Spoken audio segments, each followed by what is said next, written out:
Well, welcome to 100% LCFC. Mr. Young with us again. We're very lucky to have you here to talk about lots of different things, Alan. It's a long time since we've seen each other, Phil. Been a couple of weeks, hasn't it? You forgot all about me. Well, we've been on away trips to Copenhagen and aye. I'm watching Rich things. And famous. Well, now let's talk about yesterday's match, Leicester against West Brom. Yeah, I'm afraid we do have to talk about it, and there's lots to talk about. The fans again. Put your comments in below. Let us know what you think. It's starting to divide the fans a little bit about whether, you know, are we having a bad season? We don't want that. We don't want that. We don't want to start speculating about the club. You know, 2 points I read this morning, 2 points above the relegation zone and stuff. Forget about all that. It'll sort itself out in time. We'll be fine. I'm quite sure of that. I do think it's a new adventure for the club and the players. Yeah. To play in Europe and get to a stage in Europe where we're virtually qualified. So West Bromwich Albion, we didn't play at all well. I would say we got just about what we deserved. It was a wee bit unfortunate, Danny's sort of miscontrol. But I'm so pleased that he's in the England squad. Yeah, he's made the England squad. And Jamie as he well. Has been. I think Drinky's been playing very well. He's been the one player that's carried on the form from last season. Yeah, but up to that high level. I know, and then obviously when he makes a mistake like he did, then everybody's going to sort of say, oh, Danny's this, Danny's that. Danny's a good player. Danny's probably one of our best players over the last season in a bit. And some people have said, oh, is Drinky a bit tired? You know, he makes one mistake. Everybody's allowed to make a mistake. I don't think you can say he's tired. No, everybody jumps to a conclusion. One person will say something in the pub and somebody else will walk from that pub to the other pub and say the same thing to another group of people. So it just grows and grows and grows. We're okay. We're fine. We've got a good squad. We just need to go. It would be nice to get a few wins under the belt, just to take the pressure off a wee bit, and so we can enjoy Europe. Yeah, I mean, yesterday's the game against West Brom. It wasn't particularly pretty. It was cold down there. It was Not with four giants across the back four. Yeah, I'm very split. It's interesting. I personally thought Mahrez had a pretty good game. His first touch was really good. Great cross for Salami's goal. Fantastic cross. He seemed like every time the ball was played out to him, I could agree with some people who said it's a bit predictable. Get the ball out to Mahrez and he's going to try and do something with it. Yeah, but the thing is, people saying it's predictable. Yeah. If you were the guy marking Mahrez, you wouldn't think it's predictable. You would think, bloody hell, what's going to happen here? Even though you're marking him, even though he's getting the ball when there's players on him, he can still produce. He's that type of player. And he produced a great cross for the goal. By the way, 5 Live, Robbie Savage and Alan Green. And Mahrez crossed the ball in. Here's Salami. It's a goal. He's headed. It's a goal. Robbie Savage. Hang on a minute, Al. Hang on a minute, Alan. I just need to see the replay. Oh, his head's offside. It was offside. He said, Robbie Savage said his head was offside. Honestly, I've been in the game for many, many years. I've never heard anything so ridiculous in my life. I don't know if you ever watch I'm a Celebrity, Get Me Out of Here, Alan.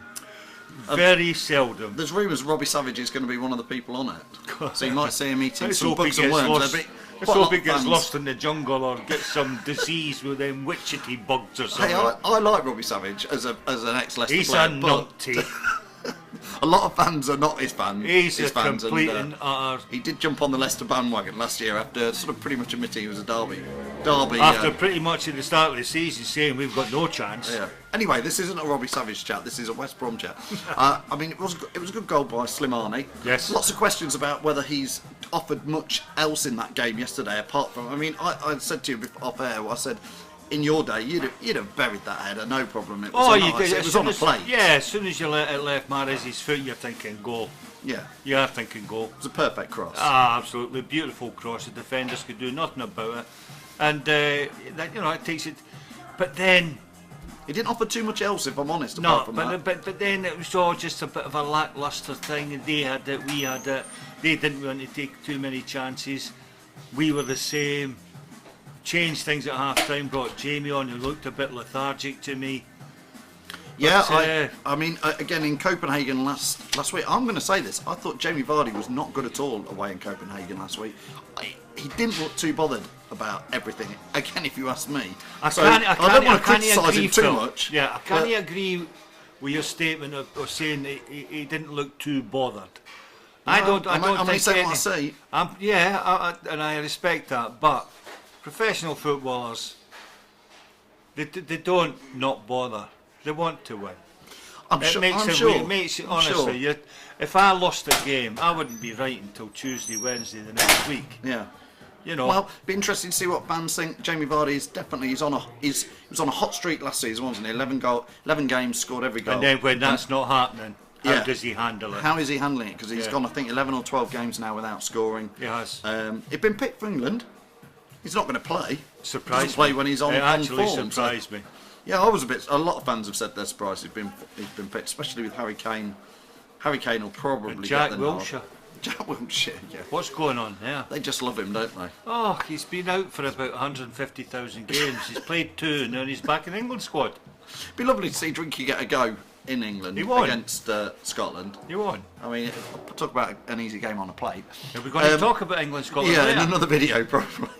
Oh dear. So West Brom was disappointing. I know what you're saying. If we'd have won, I think we'd have been in 8th or 9th position. Yeah. On 15 points. Yeah. And people would have been looking upwards. But with the defeat, looking downwards a little bit.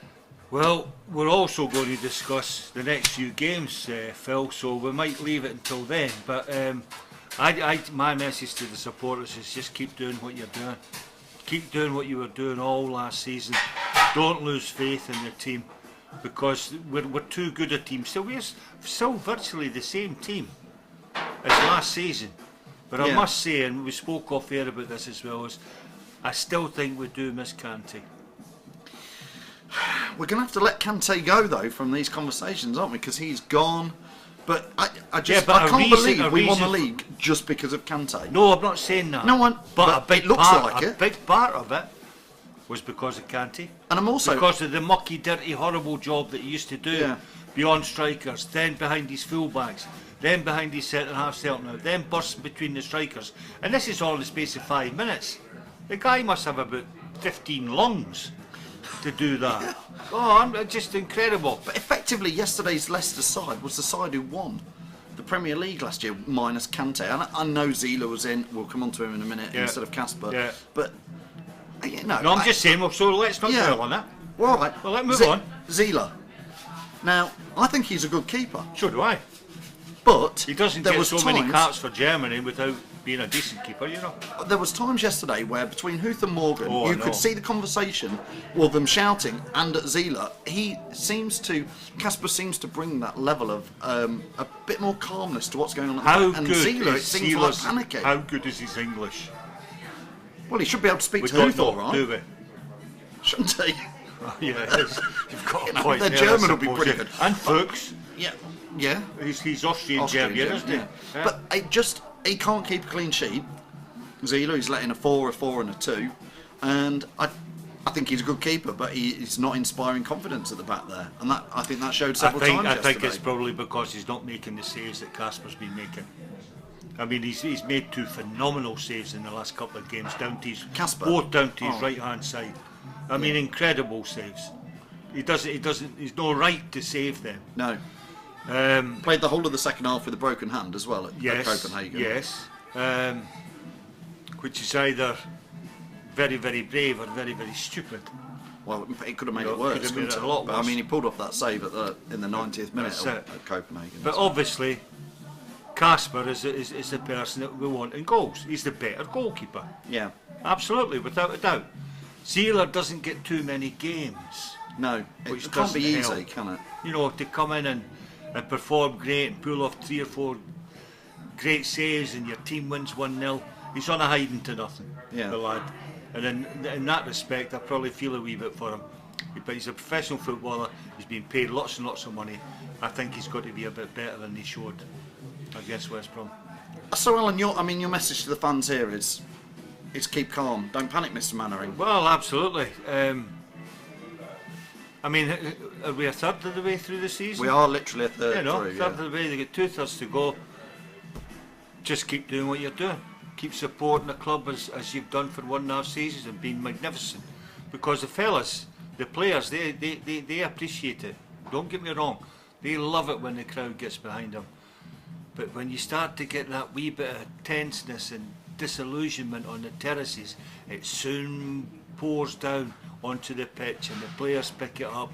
Then it makes it more and more difficult. So you lot have got a big role to play still. Yeah, now's the time to stay loyal, I guess, isn't it? And stay. I think they'll stay loyal. They'll stay loyal. Yeah. Have your opinions, but let's not be negative. Put them to one side. Right, thanks, Alan. Thanks for joining us on 100% LCFC. Look forward to chatting with you on the next video. We'll Go! play this game.